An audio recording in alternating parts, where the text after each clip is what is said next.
How's everybody going? Welcome to a delayed version of Tip Off. Apologize. Got in late last night, and then my kids are out of school, so I spent the day with my son today. I hope that's all right. So I want to take a minute here. And actually, news has broken since about Norm Chow possibly being the head coach of Hawaii. I'm following at DJPKK fan on Twitter, like all of you probably should. He's reporting the news. It sounds like conversations are serious. Nothing is done as of this point. Just a quick thought or two on that, then we'll get to the Jazz scrimmage. First thing I would just say is I do think this is a considerable blow to Utah. I thought Norm was brilliant this year. I think that Utah comes into the Pac-12, even with its history, as a little bit of the kind of little brother, and Norm gives a legitimacy and a value to who Utah is, and I I believe kind of changes who they are. I thought Riley Jensen made a great point today on 1320K fan when he discussed the fact that if you have Norm, uh, what you really have is somebody, the minute he recruits a guy, your recruiting numbers go up, and then that opens the door to other high level 3 and 4 star athletes to come to your school. So Norm had a huge impact. If you're going to get him for 1 year, you got him for the right year. I don't think there should be any discussion of Norm somehow doing a disservice to Utah by only being there for a year. Anyone who hires Norm Chow knows that at some point he should have been a head coach a long time ago. It is also a very important hire because um, Norm, as an Asian American, may be the first Division I Asian American head coach. I don't think anyone else has been hired. You have Eric Spoelstra in Miami, and I saw when Ichiro came to the Mariners just really jingoistic, pretty close to racism by people kind of believing that the Japanese weaker player couldn't play in the league. And there's certainly not a stereotype against Asians in the sense that they're not smart enough, as we've heard Al Campanis say about African Americans, but there does seem to have been a fairly significant barrier up for some of these coaching jobs in American professional sports. So I think it's a fairly big deal in that regard. The head coach at Navy was the first Polynesian, I believe, to get a head coaching job. I couldn't possibly pronounce his name. And so I think that was a breakthrough. Kalani Satake is one of the first coordinators, is a breakthrough. These are very, very important. And Norm getting a chance is important. Norm has some personality quirks that I think make him somewhat difficult, but I think it's hard to deny the following statement. If Norm Chow was Caucasian, he would have been a head coach by now. I really just think that's a hard statement. You might quibble with it, but I think you'd have a really hard time actually arguing against me. In a debate class, I'd feel comfortable proving or arguing that statement, never be able to prove it, obviously, but there has never been another coach, an offensive coordinator with a resume as terrific as Norm's who did not get a head coaching job that was either an offensive or defensive coordinator. Norm's got some prickly personality elements, there's no question, but still, so have many of the offensive and defensive coordinators. There has never been an offense coordinator who's had this many Heismans, this many wins, done this many terrific jobs, and yet never got a head coaching job if he gets this one at Hawaii, finally breaking through that. So it's very, very important in that realm, and I congratulate him. He's a wonderful man. He's been a good friend. Definitely biased in that regard, but his resume, he doesn't need me pandering to him. His resume speaks for himself. All right, let's get to the scrimmage. Frankly, the Jazz looked like a scrimmage. Preseason game number 1 was not good. Really the big picture to me was here with the Jazz trying a new defensive scheme. They looked tentative about it. They looked like they were not sure.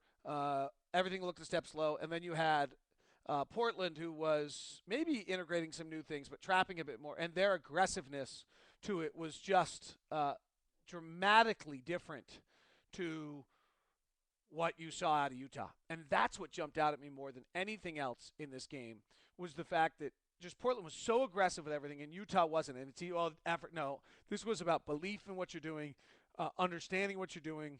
And this short training camp with the amount of changes the Jazz are making is going to be very difficult on them. I think the film session today was very, very important for them in the sense that I think they have to see what their impact is on the floor, and I don't know how else they're going to be able to do that um, other than film. So I think that's very, very important. I wouldn't dare guess what the starting lineup will be on Friday, or excuse me, on Wednesday, but we will see. And I'll be sure to only report it for you when it comes out.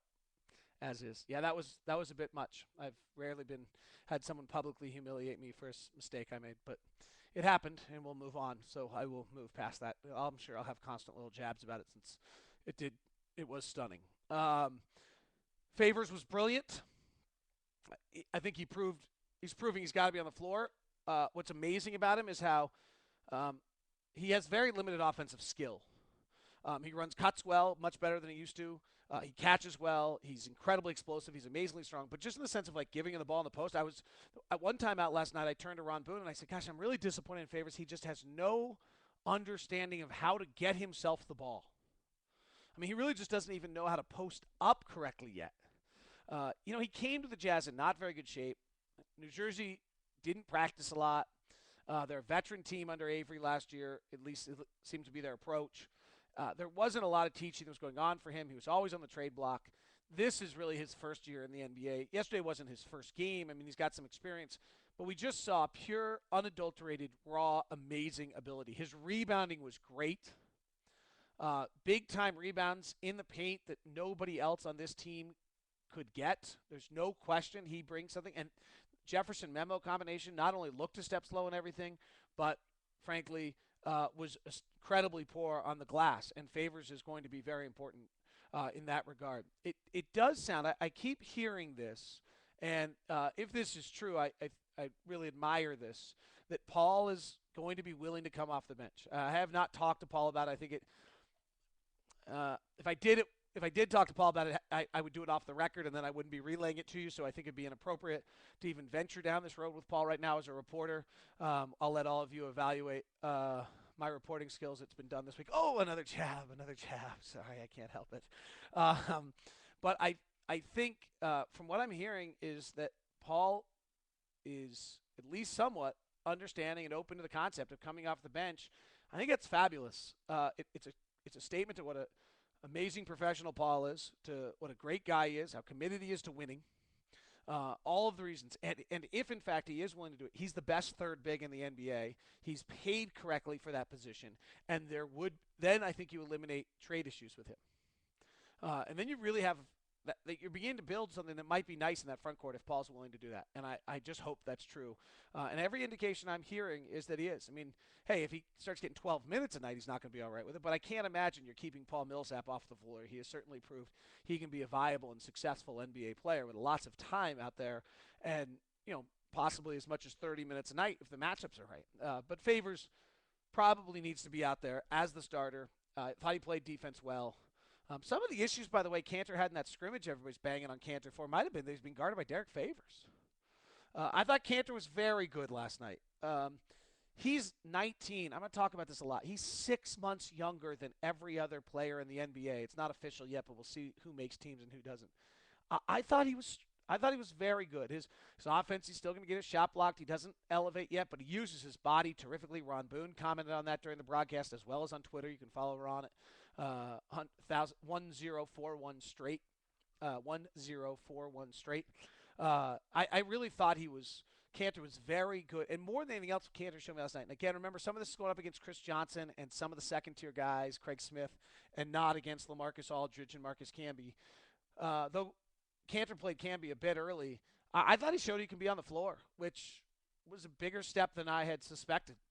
Burks was very good. He could be an elite rebounder for his position. Josh Howard did not look good. He looked rushed. Memo looked step slow, which is disconcerting because that's 2 nights in a row that we've seen that. So there are a lot of things to take away from that. I want to hit to the tip-off questions here on our and you can always send me your questions at Locke Tip-Off, hashtag Locke Tip-Off. I hope you guys did the hashtag the other night. I thought that was incredible. I'd love to hear what you guys think about it. I've been pushing that idea. Some really smart people at the Jazz office, Billy and Brandon, were able to kind of do the correct thing with it. They took an idea and made it much better. They deserve the credit. But I was really excited about how that came out. I don't know if you guys thought it was cool. I had it up on my screen during the game, and I thought it was really, really neat. All right, let's go to the questions. Z underscore 23 is becoming my first question every night. What's up with Devin? No ball pressure. Routinely beat off the dribble by Raymond Felton. Rose, I'll give you, but Ray Felton, I agree. Devin's got to play better than he did. And I thought Devin didn't play well for the Jazz last year either. Defensively, he was a terrific defensive player in Dallas. Avery used to refer to him as one of the best on ball defenders in the NBA, and he wasn't that for the Jazz when he came over, and he's got to do a better job. And maybe more importantly, he needs to have to be a little bit of a leader in that regard. Now, here's what let me back up a step, though. What is defensive play as a point guard when you can't touch and you can't feel and you can't do those things anymore in the NBA?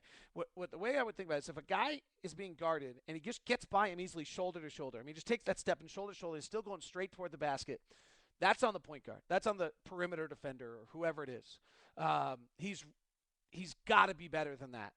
If that guy takes the dribble and has to banana out a little bit with his route, well, now it's on the bigs to rotate over. Because to some extent, you just simply can't guard guys one-on-one in this league. And so you can't bang on Devin for not being able to stop somebody, but you can bang on him if somebody's getting shoulder to shoulder on him every time. But if you force him to banana out, so he alters his route, and if you're watching on YouTube, I'm actually doing it here, which is really ugly, on a chair. I think that that's what you're asking for out of a defensive player, and that's the way to watch this. This comes from 2 BEAMUP. I'm very disappointed in Harris. I'm not used to the Jazz point guards with so few assists. Your thoughts? Well, now we're getting him both offensively and defensively. I just thought the offense didn't look good at all last night when those guys were on the floor.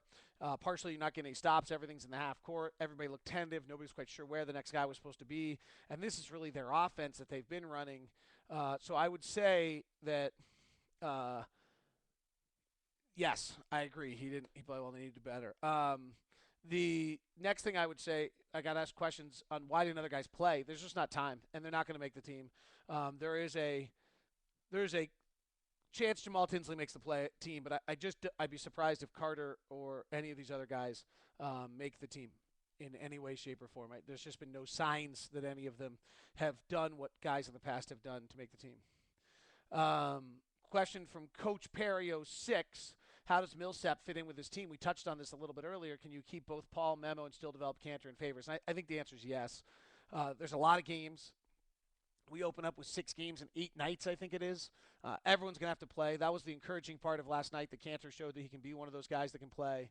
And I think that you can. But also, let's wait. When Memphis gets desperate, what are they willing to give up? You know, when another guy big goes down here, what are they willing to give up? We've got 5.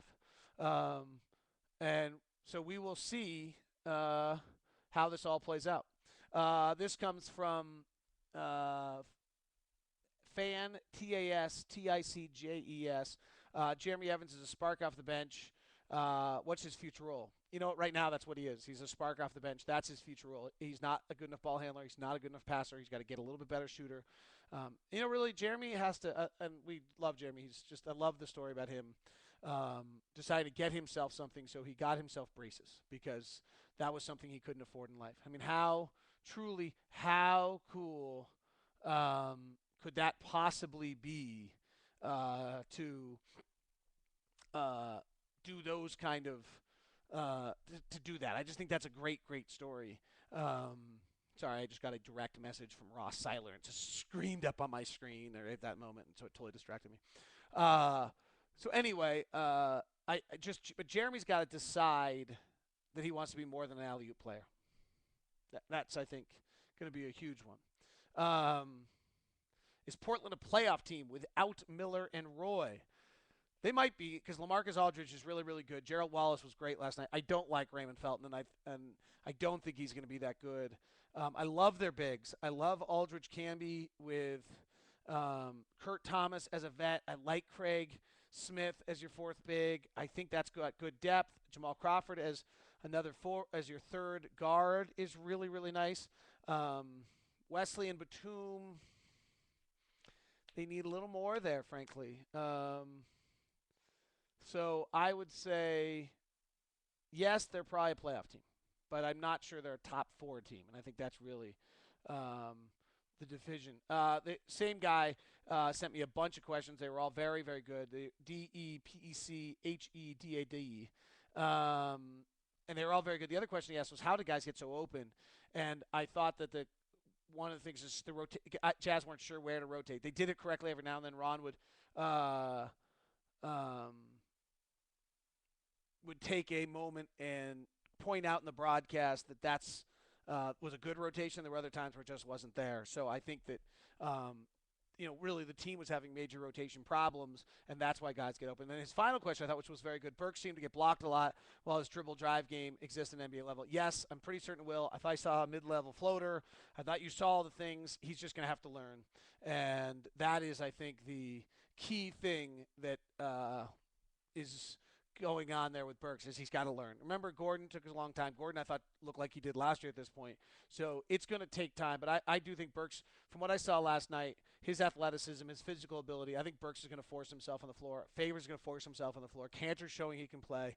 All of the things on a bad night last night, all of the things that we want to see have happen actually in some funny way started to happen. But overall, a very poor performance, and we'll see what happens Wednesday. I'll join you for tip-off tomorrow. Apologize for the late delay today, and send your questions to Locke Tip-Off, hashtag Locke Tip-Off, and I'll get to them tomorrow. Thanks very much for tuning in and understanding the delayed edition today.